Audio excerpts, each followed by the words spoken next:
This morning, we will start with panel discussion 3 on the topic Social Protection and Rights of PWD, CWD on Social and Economic Inclusion. We have Dr. Sanga, who is a therapist, physiotherapist specialist at National Referral Hospital, who will be moderating the panel. With this, I would like to, on behalf of Dr. Sanga, would like to welcome the panelists for today. I would like to start with Honorable Dil Maya Rai. She has a Master's in Development Management from AIM and Bachelor's in Sociology. She works as a social development consultant with UN and ADB prior to joining politics, and also worked with Royal University of Bhutan as an external examiner for 3 colleges.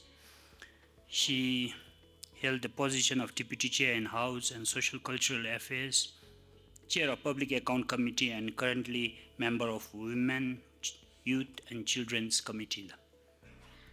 The second panelist is Madam Dema Lham. Madam Dema is an assistant professor specializing in criminal law, criminal justice, and restorative justice and human dignity at Jimmy Singyeonchu Law College.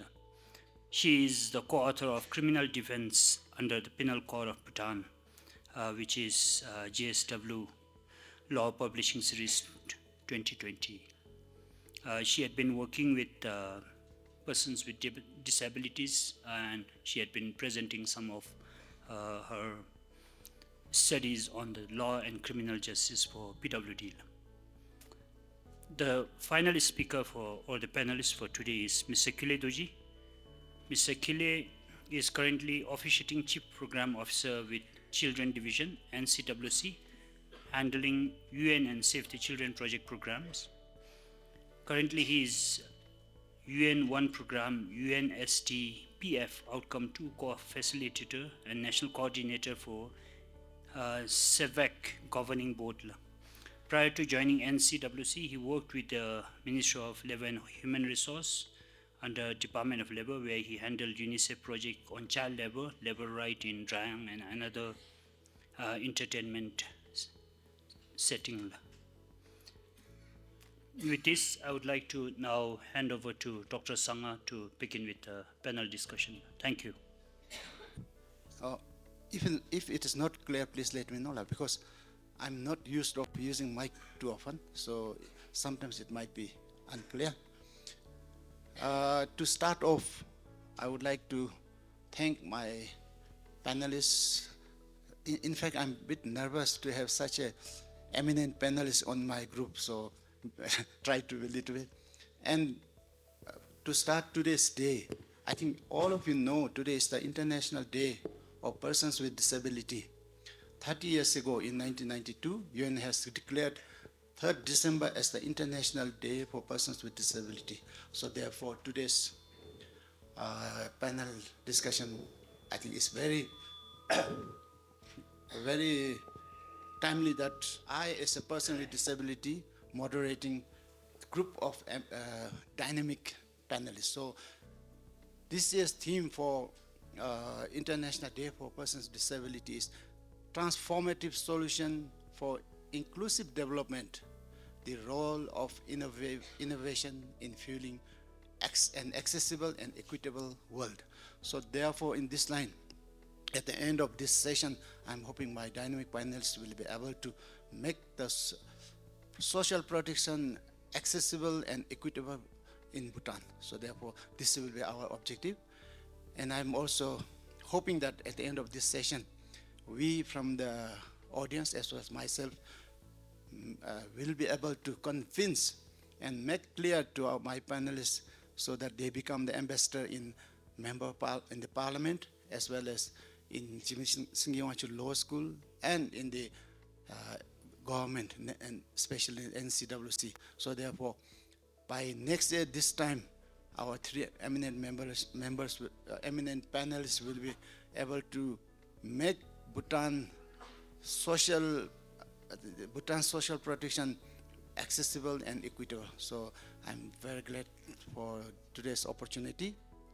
And also 2004, the International Day for Persons with Disability, the theme was nothing about us without us. So today we have, I think, quite a lot of persons with disability and parents. So therefore, sitting with the Member of Parliament, the professor, the senior chief professor, and person with disability, we are doing just that. So therefore, I would like to thank our panelists for accepting this forum. Other than that, I think I will immediately ask the eminent member, Honorable Dil Maya, to give something on the social protection. It doesn't have to be happening or happened, but what you understand about this social protection for disability, especially on disability, because if you read books and text, I think social protection has a lot of issues. But in our context in Bhutan, I think it's more to do with the economic part, because as we all know, all the people always say money is not everything, but at times money becomes everything. If you don't have money, we can't do anything. So therefore, when being disabled, we all know internationally that disability and poverty are cause and consequence of each other. If you have a disability, you don't have access to employment, you can't get access to education, employment, and naturally no income. If you are poor, you can't have the medical care on time. And if you are disabled, you can't have income. So therefore, it becomes a circle like chicken and egg, one causing the other. So therefore, from Parliament side, what have been doing so far, what has been discussed, especially I would be glad if Tashu could even touch on UNCRPD, because this has been a lot of issue discussion in many of our forums. Even yesterday in Council or BBS, I can't know which, but me and my friend, we went to Tsrang to make the accessibility for that center where they have training for financial people. And then I think on the news it says Bhutan ratified UNCRPD in 2010. Actually, we are not ratified. It's just a signatory. It was signed 21st September 2010, and we are yet to ratify. So therefore, a lot of people get mixed up with ratification and signing. So therefore, if Dashu knows about that, Dash could also touch on that. If you are not happy, or if you don't want, you can ignore, because during previous government, I was part of that high-level task force to putting that information together for ratification. So therefore, if Dashu knows something, you can touch on that. So Dashu, I think we will give you, not exact, but around 5 minutes to talk. And if you want to finish before, no problem. If you want to extend a little bit more, that was okay. But from your perspective, what social protection specifically for disability level?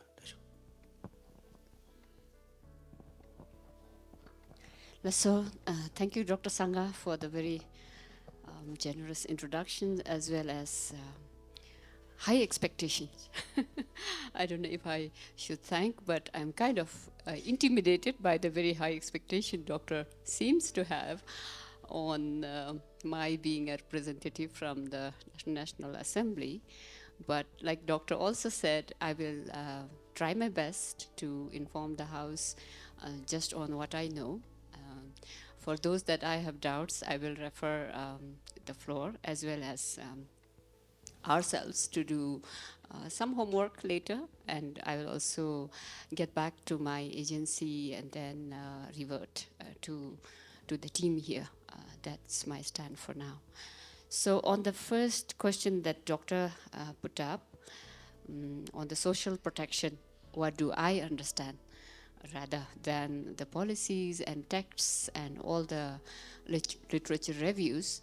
What I understand when we say, social protection, especially for persons with disabilities, it's really, like Doctor mentioned, I think it should really touch the economic perspective, economic views, because, that scenario, because when it is, challenging even for persons without disabilities to find, good livelihoods, how much more with those with disabilities, no? Especially the physical disabilities. So for me also, it's really dear that everybody should be inclusive. I mean, they should be included well, whether with disabilities or without disabilities, should be given equal opportunities. But then, it's quite common, no? We all see that somehow in our area, in our part of the world, persons with disabilities have not been getting the same platform like those without disabilities.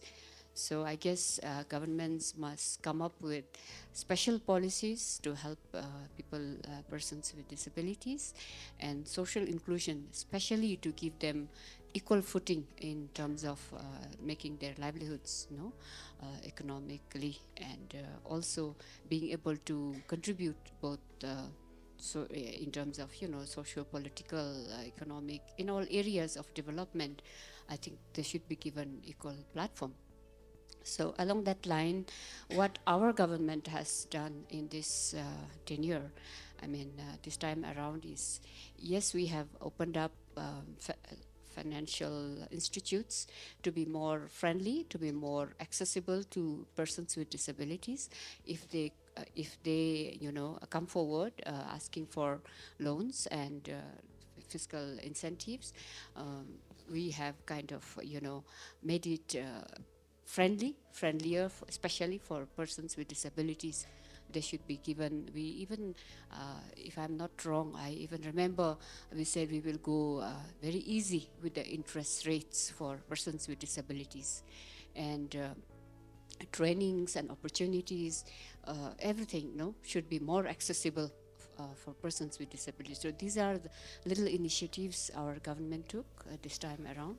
And yes, there is a policy ongoing for persons with disabilities, and I think the implementation have come stronger since 2019. So just the start, I would say, of our government time. So these are little efforts we have made to include the persons with disabilities in economic livelihoods, Junila. Then the other one was on the UN Charter for Children's Rights, right, Doctor? UNCRPD lah. Oh, less. I think I was told we have not yet ratified that, but even if we have not ratified the UN convention, we are signatory to CEDAW, and then we also have very conducive as well as very helpful child rights, like for example CCPC, so things like that. We have tried to make it very friendly for children, and then we have also come, like for example, enhancing or giving strength to national NCWC, right? National Commission for Women and Children. And of course, in the newest policy, NCWC may be subsumed, is going to be subsumed with the Ministry of Education. But even when they were a different commission by itself, we did give them a lot of support to be more vocal on children's rights. And in the Penal Code of Bhutan also, we have raised the penal degrees, clauses, especially for rape cases, because mostly the trend was happening mostly with children. So from the backdrop of our tragedies back in 2019 of the two girl children. So we really have made more stringent rules, rape clauses. We have upped it by 1 degree, almost all penal codes pertaining to rapes, Junila. So that's how we are trying to go strong when it comes to enhancing children's rights in the country. And we also have very strong and stringent labor rules, not to employ minors, and if suppose they can report to the relevant agency, and accordingly the course of action will be taken. So for now, I guess that's all, Doctor. Sorry, I did not time my talk. If I have taken more than 5 minutes, I'll pass it back to you. Thank you, Doctor. Thank you, Dasho. No, you can, it's not exactly 5 years, just giving a framework. Anyway, I think normally, generally, everybody thinks that when we talk about social protection, we immediately think of either justice, economic, and all these things. And when we talk about Bhutan, ourselves also, we say in Bhutan, education is free, health is free. For persons with disability, normally, even if it is free there, if when we can't go there, if you're on a wheelchair and structure is not friendly, then we can't have the free things freely. So I was just wondering, just one question to Dasho. Have you ever thought that if a wheelchair user becomes MP, is it accessible in the all areas in your parliament? Very thought-provoking question indeed. Not as of now, I would say, because we do not have infrastructure built to go inside the hall with a wheelchair, because there are some steps going down, going up, no? Even to enter the building itself, there is no pathway for a wheelchair to get in. And although I'd like to consider myself still young, but whenever I think of my retirement home, that's the type of design I would like to have. You know? Should someday I happen to be on a wheelchair, my house has to be able to, has to be friendly enough for me to use it around all the rooms, kitchen, bathroom, bedroom, living room, everywhere. I do not want to have borders on the doors, no? Although that's a cultural, I believe, sociological belief that when you have some barriers on the doors, you'll be keeping off evil spirits, something like that. But I think that will be not friendly for people using, wheelchairs. And not just me, no? It could be my friends, it could be my relatives wanting to come to visit me with a wheelchair.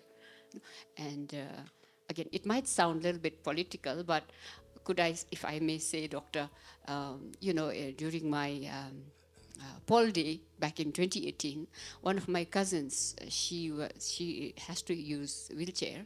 I went to her house and requested even her one vote will make a difference. So we made it, very accessible for her to vote, and that was her first time voting. So I arranged a car, arranged a wheelchair, also arranged somebody to carry her from the car until the wheelchair and take her to the polling station and cast a vote. Who knows, that could be my blessed vote. Who knows? And I still thank her for that. So for now, Doctor, our parliament is not friendly for MPs with wheelchair.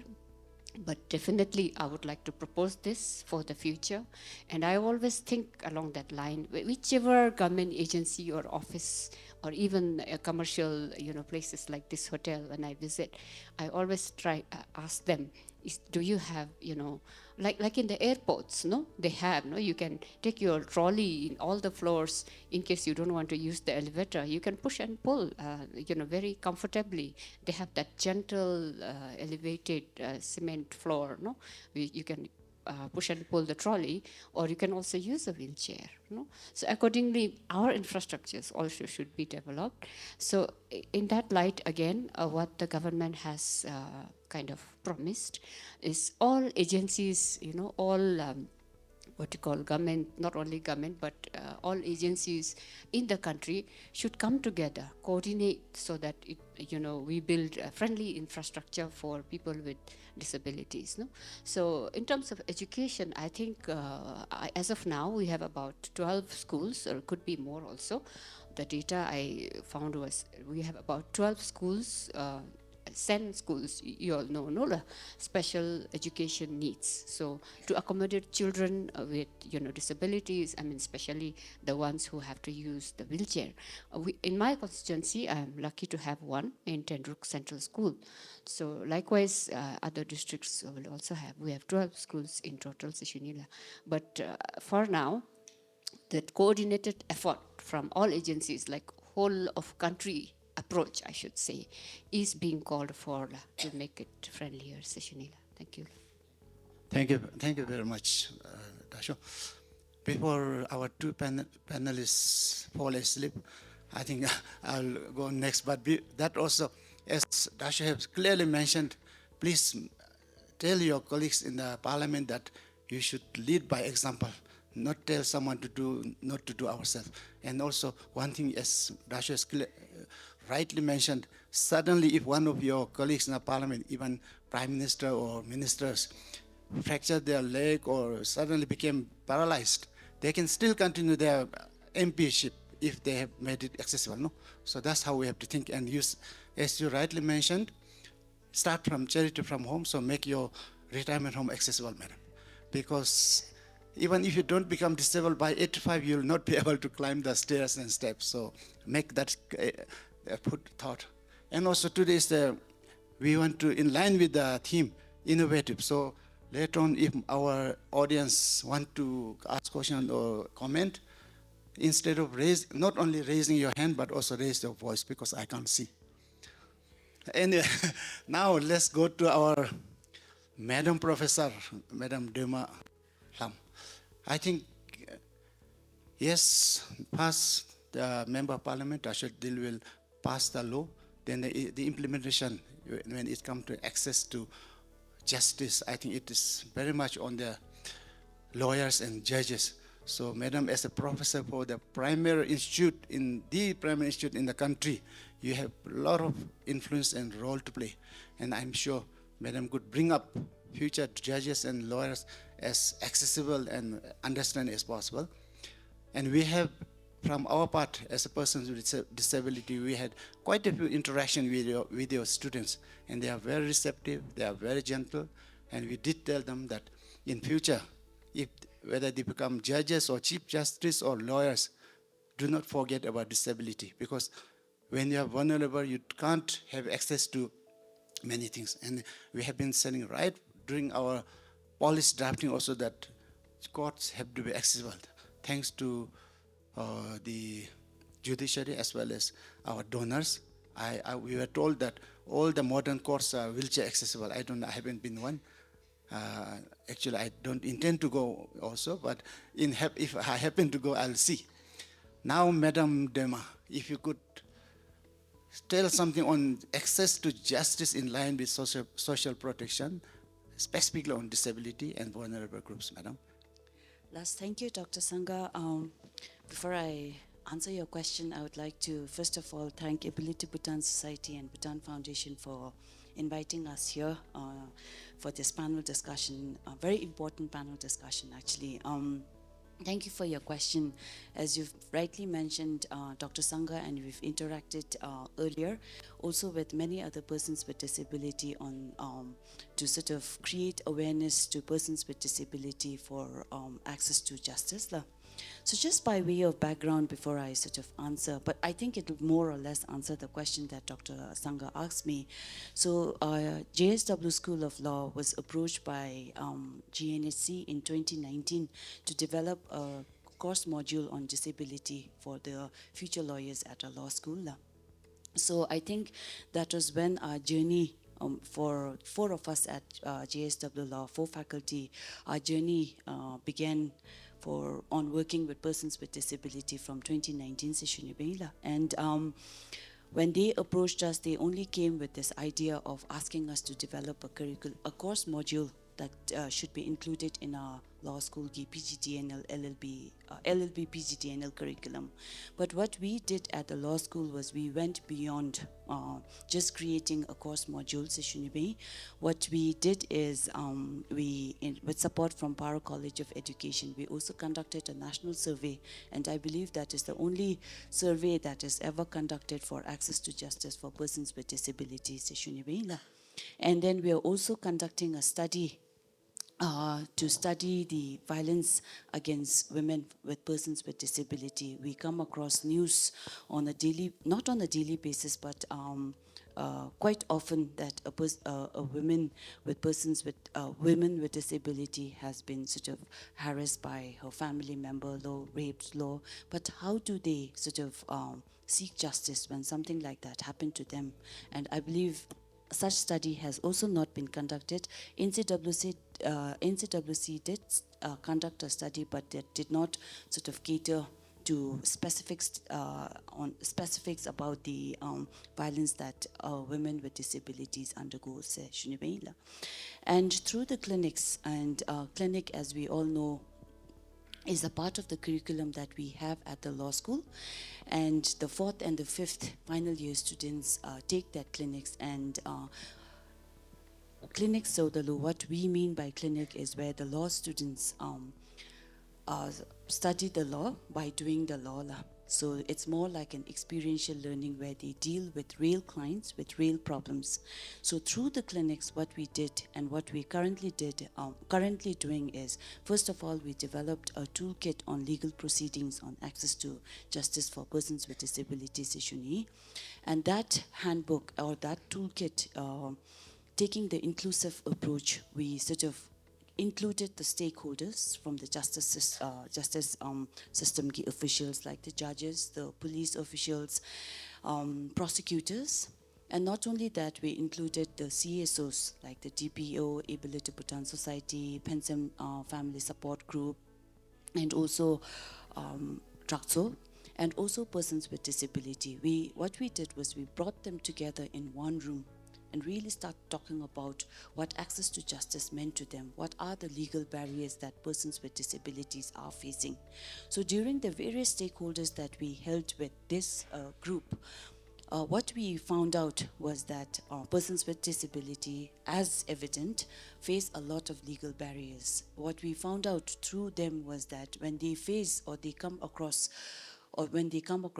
they come in conflict with the law, first of all, they don't have the necessary legal knowledge of what the knowledge on the law, the procedures, most importantly, whether they should approach a police first, or whether they should go to a judge directly, or whether they should even approach a prosecutor. And if they sort of were advised on these procedural aspect of the law, they did not know what to do first. Some of them even shared that they had to go from offices to offices in the Sabji where we have the drafting paralegal offices. So that was the only offices that they could think of going. They never really thought of going to the police. Forget the police, they were too scared to approach the judges, go to the court. So these were some of the difficulties and the challenges that they face, that we thought that as a law school, as somebody who is training future lawyers, we should come up with a toolkit to sort of really address these challenges and issues the persons with disabilities are facing. Come up with a book, a toolkit, a handbook in a plain, simple English language, not in a legal jargon. Again, this will be another difficulty and issue that the persons with disability will face if we come up with a handbook that is all in a legal language. So what we did was come up in a plain English language and segregate, dividing it into 3 groups. When they approach or when they go to a police station, what are some of the things that they should do? Who should they approach? And when they reach there, what are some of the things that they should be telling the police officers? And if their case is referred to the court, what are some of the things that they should do? The procedures that are there in the court system. And if their case is being referred to the Office of the Attorney General, what are some of the things that they should be sort of doing at the Office of the Attorney Generals with the prosecutors? And not only that, the book contains information about legal aid. As we all know now, Bhutan National Legal Institute has been commanded by His Majesty under Royal Command to sort of start with the Legal Aid Center. So now this handbook will also consist information on legal aid services that are available to persons with disability, and also e-litigation, a recent development that has place in the court procedure, where if you cannot go to the court, you can sort of meet the judge, meet the officials of the court by sitting at home. But of course, these are many things that has been recently initiated by the government and the judiciary. So all these informations we felt were necessary for persons with disability to know. So we've come up with that toolkit. And this toolkit also is translated in Sangha because we found out that not many are sort of comfortable in English language. This toolkit is also recently, Yentin is here, he's helping us translate that document into Braille. And very soon, with support from Wongsel Institute, we are converting that handbook to make it user-friendly for the deaf. So these are some of the initiatives that the law school has taken on its own to support the persons with disabilities. So when we're talking about access to justice, Dr. Sanga, there is so much the law school can do. I mean, like, we're only supporting the persons with disability in creating legal awareness, because legal awareness, it also contributes to meaningful access to justice in Mewala. But if you look at the 2019 national policy on disability, there are many things the government has to do, the judiciary has to do to reasonably accommodate a persons with disability when they come to the police station, when they come to the court, and when they come to the Office of Attorney General's office. So Dr. Tasho is here today. I think Tasho should really also look into implementing the 2019 disability policy to a greater extent. Yes, Doctor. Let's thank you, madam. I think it's good. We always have to start from somewhere, and so much has been done. And I know in Bhutan we are not that bad compared to many of the neighboring countries, but still, we being a small country, small society, and knowing everybody, I think things are not going to be that difficult if you have the will and desire. And one thing, I forgot to thank ABS for giving me also this opportunity. So next time when I have eminent panelists like yourself, I might be rejected. So thank you very much. Anyway, madam, now I have a question to madam. For example, having been around the world, having met a lot of persons with disability, eminent, including David Blanket, who was the Home Minister in the British Parliament, and Stephen Hawkins, who only could move his eyes and lips, such eminent people. Now in Europe and North America, in developed countries, including some I also met in India, if you are blind or in wheelchair, lawyer is one of the professions that I was given. So just instead of just focusing on providing information and access, if you could also encourage some person with disability to be part of their team as a lawyer or as a trainee or as a lecturer. So have you ever thought of that, madam?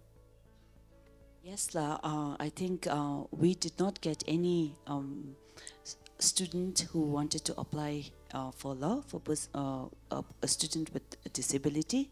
But if ever we get students, or if ever we have people coming to work at the law school, we're definitely welcome, and we do have Anila facilities to sort of when I say facility, again, not facilities that will cater to persons with disability in teaching law, but the infrastructure facilities are there. I know that is not enough, but I guess once we have them, there's more to be done.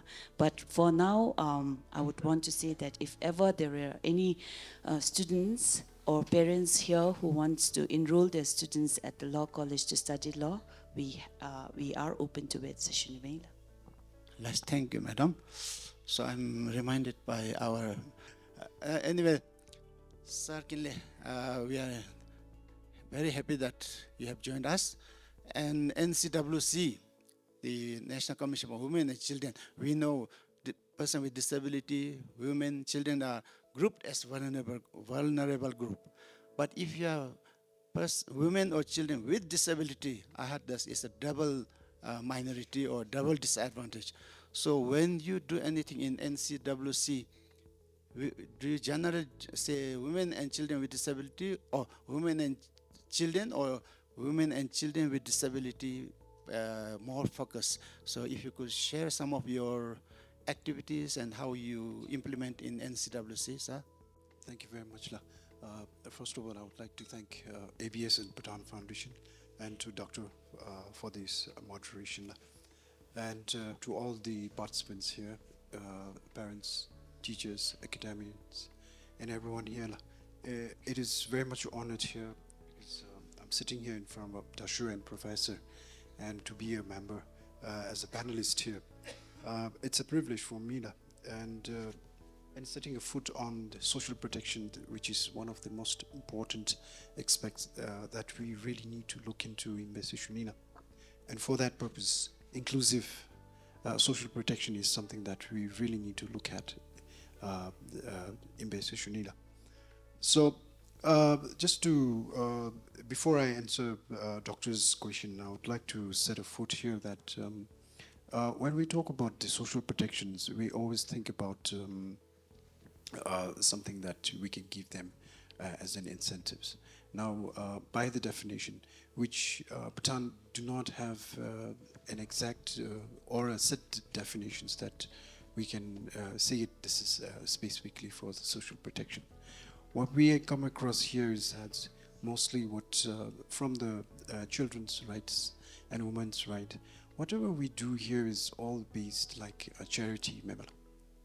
And whatever we need to come forward here is something that we need to come about is rights-based approach. They can approach children with disability, persons with disability, any other vulnerable sections of the society can directly be entitled, not as a charity-based. Now, when it comes to this definition of the social protection, in other countries, we say like mostly about cash transfers in Mela. And here in Bhutan, we have diverse sets of social protections, which we can say many of the agencies are doing a lot of work in. And the first thing is His Majesty's Kitula, which is all the way from the throne and then given to our people in Besishunila. And the setting from the free education to free health, these are also, we take it as a social protection in Besishunila. Now, what I feel that coming into this social protection aspect is one thing that once we implement the accelerating mother and child health care incentives, which is presently on halt, will be one of the aspects that we can see it's social protection, Shunila. When it comes to the inclusive social protection, I think what we really look at is the disability aspects. In other countries, what they do is persons with disability used to be entitled to some sorts of incentives, and then they would rather choose to stay at home and receive the incentives in West. What we really look at here in our country is that we need to make sure that they are accessible to all the services and supports they need, and then making sure that they are, we empower them to make sure that they can be, they can sustain by themselves, and then they will be empowered to be employed or be independent by themselves. So, which is one thing that we really look at. Now, when it comes to the disability, children with disability, I think it is very much captured, comprehensively captured in the National Child Policy, Shunila, and through the implementation of the National Child Policy very soon, we hope to collaborate with all those sectors, partners with whom we are working with, and then we look forward to strengthen this cooperation and the work that we want to take it and the agenda that we want to take forward to Shunila. Now, when it comes to the National Disability Policy, this has also been approved, which is some sort of the initiatives the royal government government of Bhutan is taking forward to rectify the UN Convention on the persons with the disabilities, Shunila.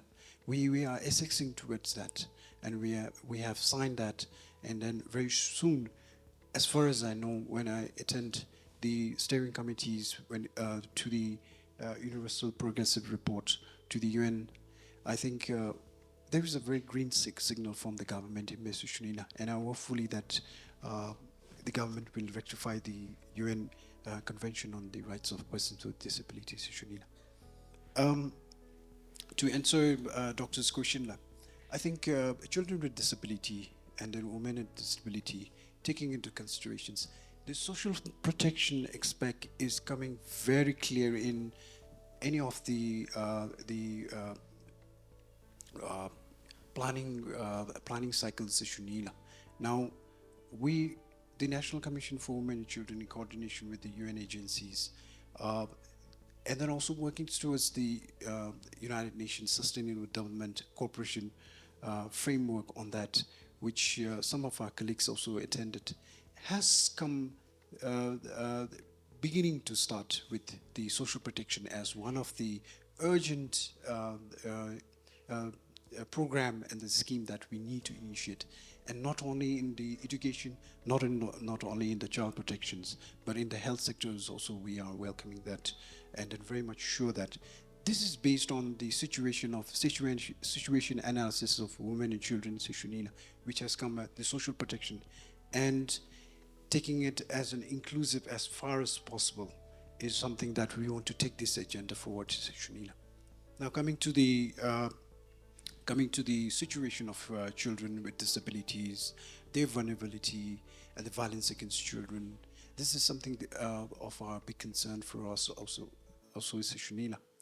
The reason why that is, when we did the study on violence against children in 2016, we found that the children with disabilities are more vulnerable to emotional violence and then sexual violence in Shunila.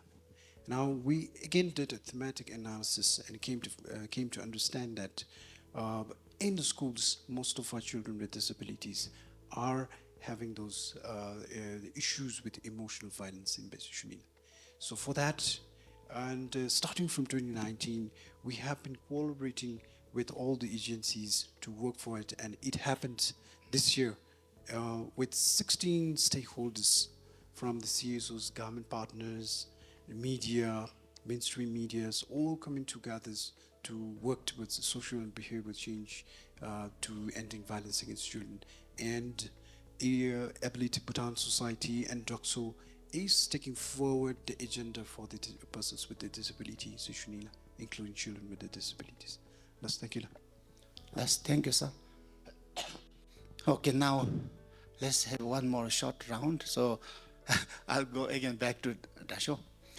We were told that, I have been involved right from the beginning in drafting of National Disability Policy, been member of the high-level task force for ratification of UNCRPD, and I've argued strongly that it should be done.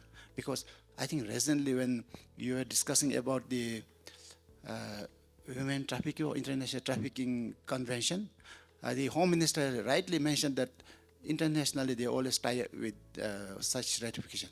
And even Foreign Ministry, we were told that the donors were linking, if you don't ratify disability convention, then it means that although you agree, you are not going to implement. So such is interpretation sometimes.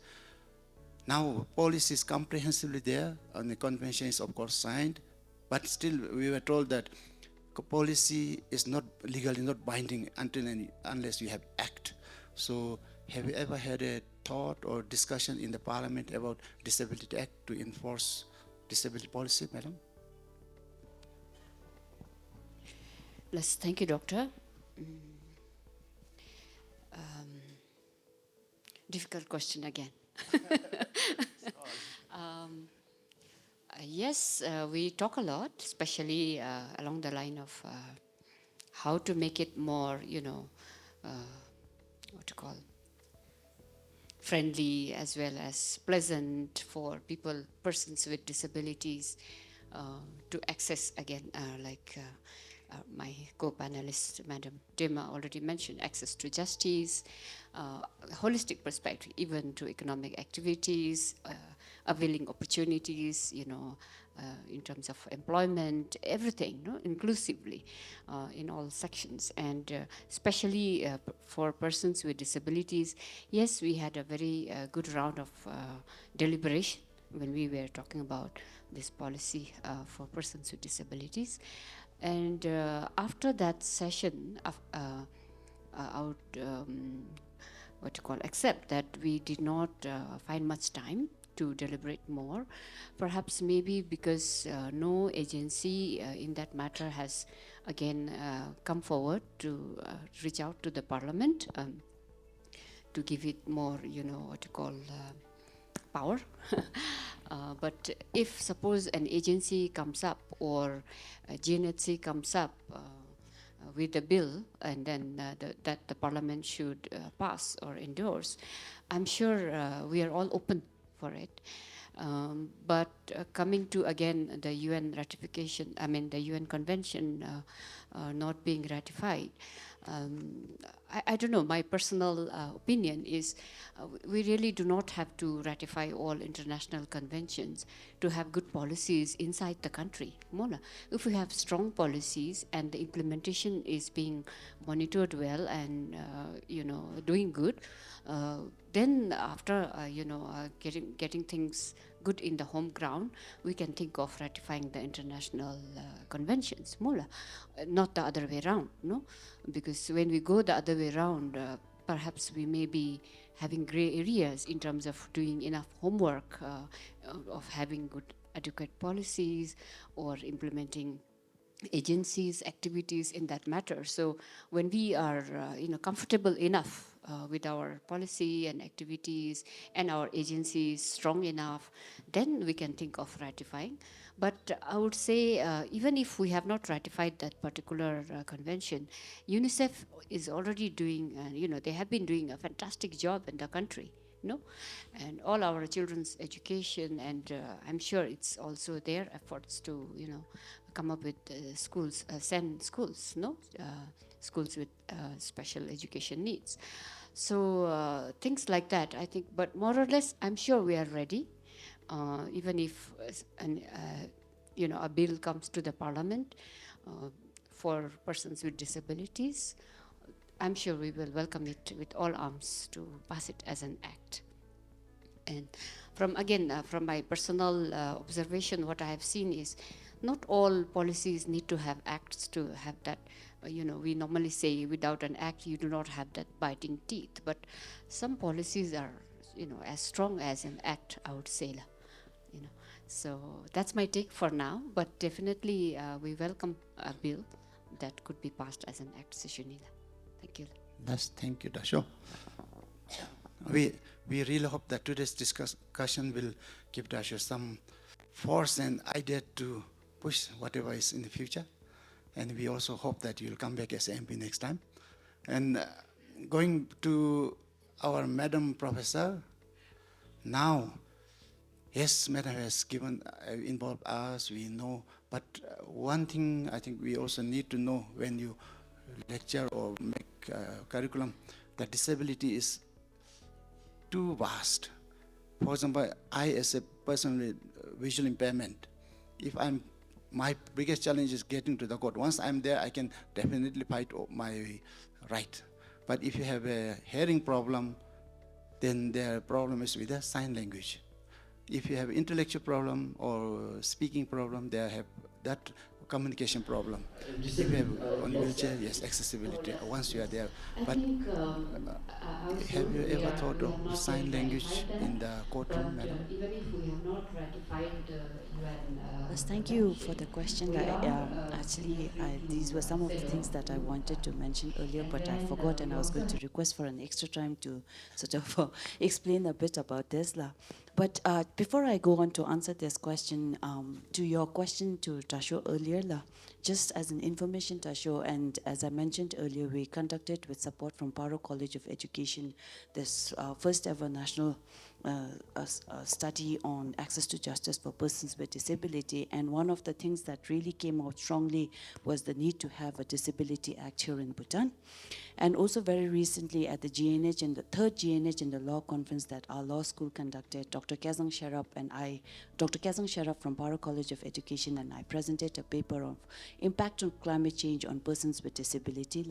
And there also we conducted a survey, and there also again it came out that there is a need to have a Disability Act. So just for your information, and if ever you think about, these are some of the reference studies that you can refer to, just as support evidence. So Doctor, to your question, with regard to having facilities at the courtroom, at the police, and at the other offices where the persons with disability go to when they come in conflict with law. As I mentioned earlier, the national policy, the disability policy 2019, very beautifully has put in all these facilities that should be there in when persons with disability has to access justice. But sadly, although the policy was endorsed in 2019, we are in 2022 right now, not much has been done. And through that survey questionnaire, the national study that we conducted, judges, police officials, and the prosecutors did acknowledge that they lack, the courtrooms lack all of these facilities. When a person who come in conflict with the law come in front of them, they face a lot of challenges themselves. Firstly, there is inadequate infrastructure in the courtroom, in the police station, at the office of the Attorney General.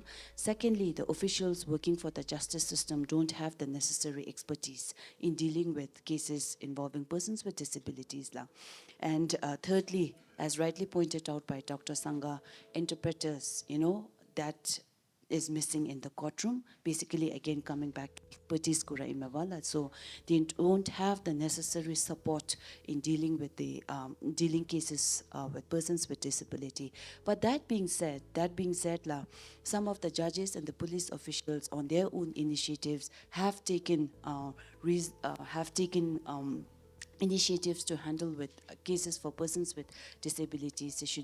I think this is also an information that everybody needs to know. I think Namge was there when we had that stakeholders meeting where the judge sort of informed the floor that because the courtroom didn't have a ramp for the persons with disability to come inside the courtroom, what he did was he went to the parking lot to hear the case for persons with disability. After the person got very tired, with permission from the other parties, he went to his place to conduct the hearing with his court officials. So that is also, again, an official making reasonable accommodation in Mawala. And also one of the police officials who had come to the meeting shared how sort of a complaint was received. She went to pick up the Kachala parties. It was all persons with disabilities. They had to fight amongst themselves. After taking them, picking them up, taking them to the police station, resolving the case, they didn't know how to go back. So again, she sent the police cars to drop them back. Again, calling them and asking after a few days if they were fine and if they were okay. And also likewise, many initiatives taken at the prosecutors. But then again, as I was sharing at that meeting, not every individual will be that judge, not every police officers will be the same as that police officer who's taken initiatives on her own animewala. So I think, Doctor, all I can say for now is implementation of the national disability policy should be done. Thank you. Thank you, madam. I think I've given too much focus to madam, so our Kinley sir must be feeling asleep. And also having already reached mid-50s and forgot the childhood, and not being women, I didn't understand myself. Let me give Kinley sir to talk something on briefly on, especially on the, I think UN Convention on the Right of Children is already ratified long time ago.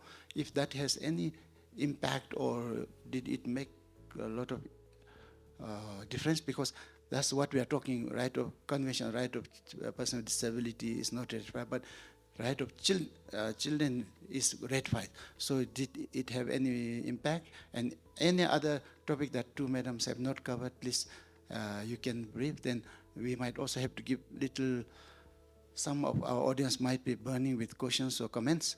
So this will be my last from the panel, I think. Okay, sir?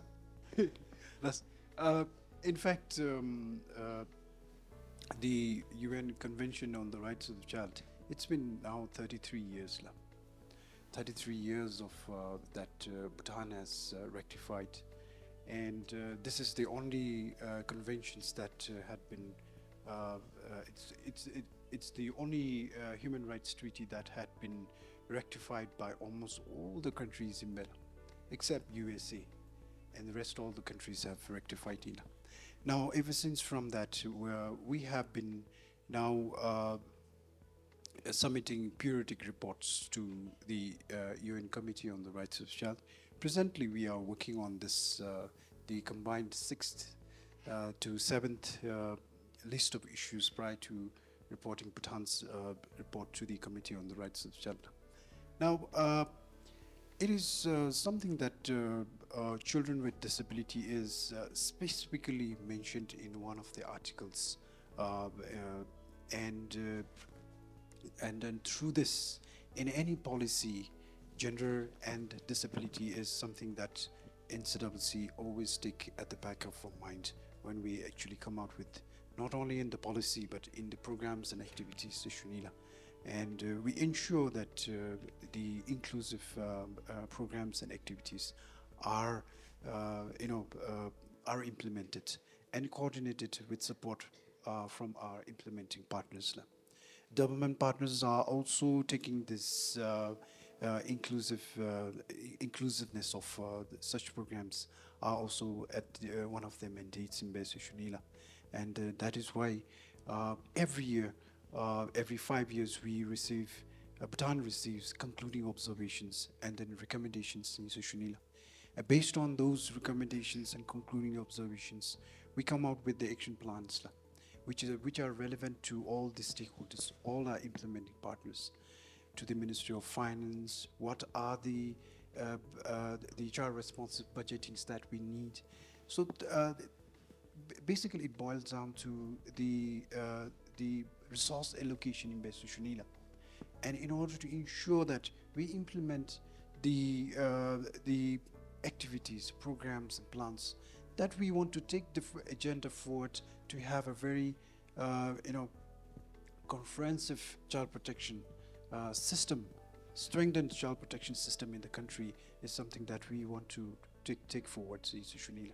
And now, children with disability is something that we also take it very seriously to ensure that those are the ones who are much more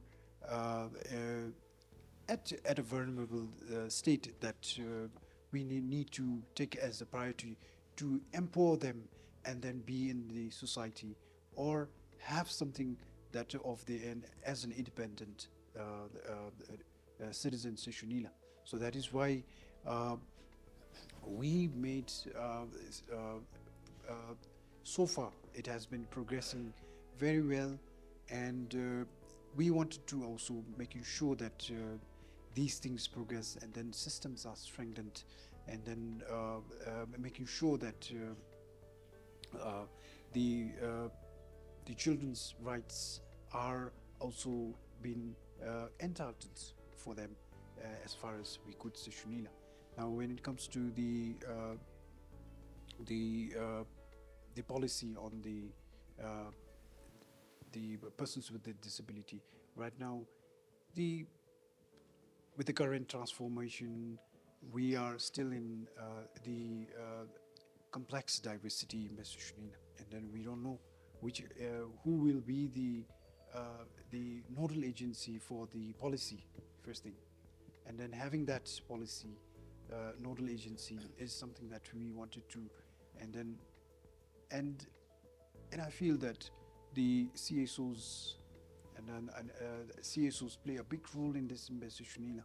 We need to really advocate to make sure that whatever you are entitled, especially in terms of their rights, are now advocated through this, forum in Besi Shunila, and then inform the government that we need to do something in Besi Shunila.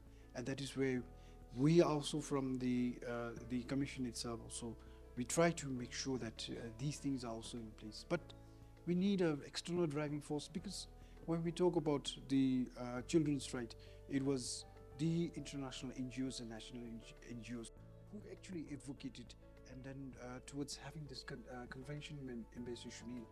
And that is why we make a very big impact in Besi Shunila.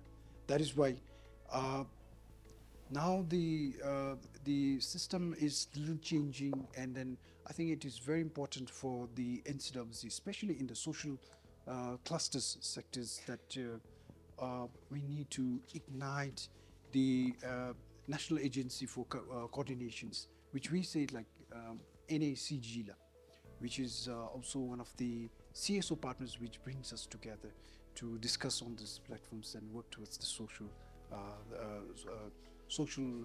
sections in Indonesia. Thank you. Thank you, sir. Now, I think time is almost finished. Anyway, before we pass few comments or questions to the audience, I'd like to remind that anybody who is implementing disability policy and in line with the UNCRPD, there are three phrases. One is universal design, other one is reasonable accommodation, and third one is twin track approach. If we follow these three approaches, I think many things can be modified and innovatively implemented. So thank you very much for the panelists for making things. But anyway, whoever has put the panelists together, they haven't put anybody from the economic side, so we could not touch much on the economic part. So it's more on the justice, legal, and social part. So anyway, thank you very much, sirs, madams. And then now I'll give you comments from the audience, I think. La?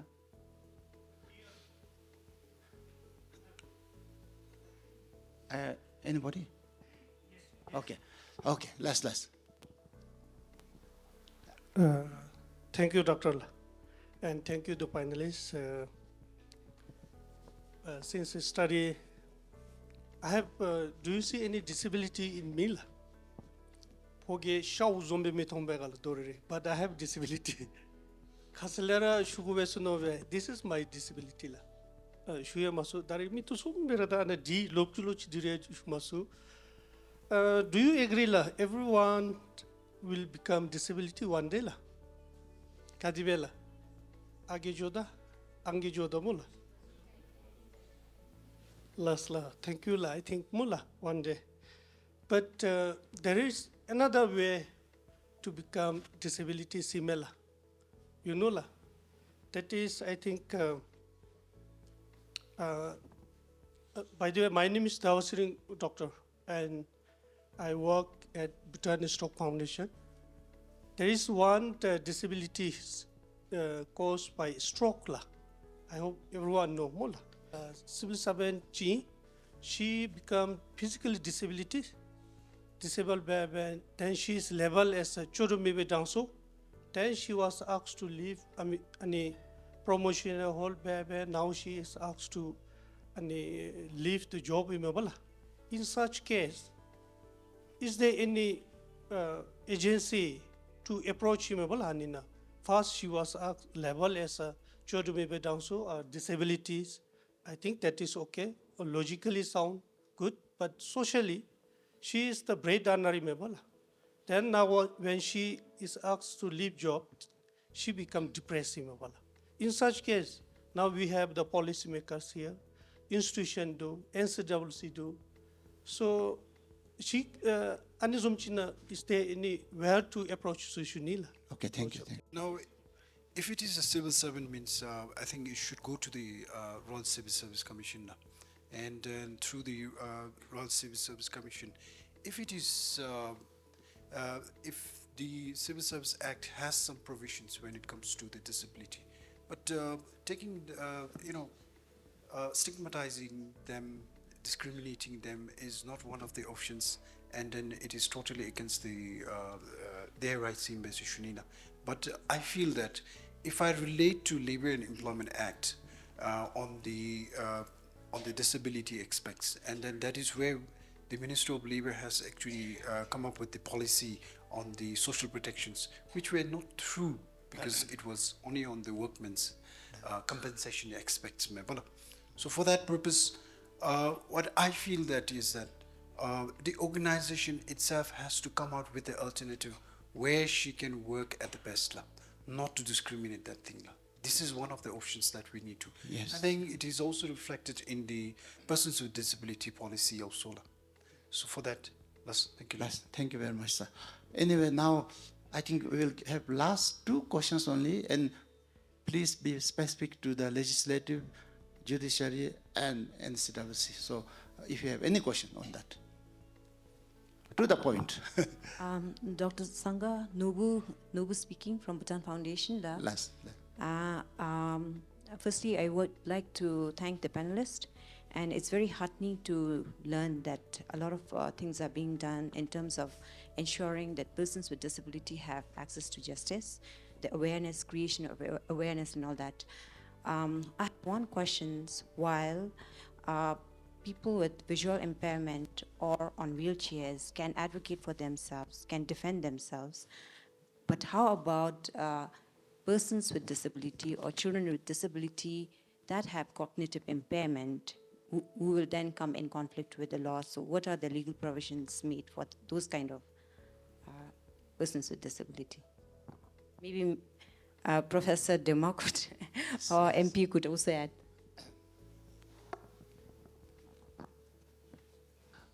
To be precise,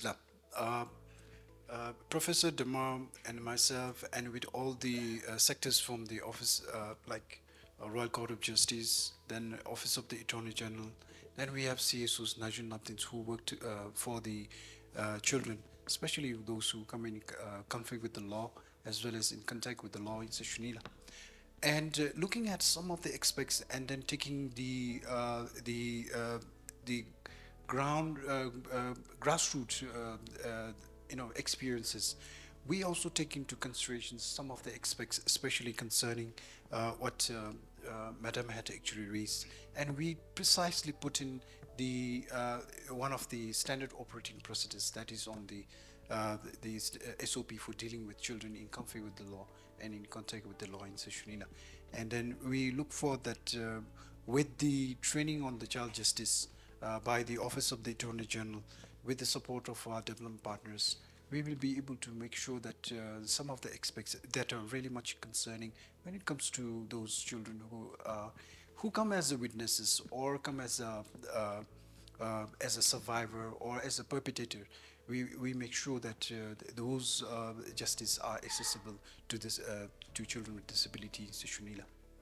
And Professor might have some addition. Yes, thank you, Kili. Just in addition, our Penal Code of Bhutan and also the Child Care and Protection Act, in addition to the SOP that Kili mentioned here, has clear provisions on what happens to children who come in conflict with law, and also it talks about the mental disability aspect in Bala. So I think not only the children with disability, but also children in general, when they have mental incapacity and all of that is clearly mentioned in the Penal Code of Bhutan and also the Child Care Protection Act. I think, I don't know if I have to go, I can go on and explain the provisions and all of that, but should you have any clarification, please always reach out to me. And also to just as a given information again, I think, thank you Nubu for asking this question. I think the other services that are available should also be made known in Mewala, the legal aid service that I mentioned very briefly earlier. So the caregivers and the family members, if you think that you cannot sort of represent your child on the child's behalf, I think you should always approach Bhutan National Legal Services for any kind of legal assistance, legal advice, and legal representation will be done as per the assessment that they do. But otherwise, please always feel free to reach out to Bhutan National Legal Institute Seshunila. Yes, thank you, Madam. And I really like to thank my three panelists, Dr. Dil Maya, Madam Dema, Sir Kinley, and all the people here, and also for next time, ABS and Bhutan Foundation, thank you for giving me this opportunity, and thank you for such a wonderful discussion, and I hope I have done the right thing. So hope to have, I wish you all very, very, very happy International Day for Persons with Disability today.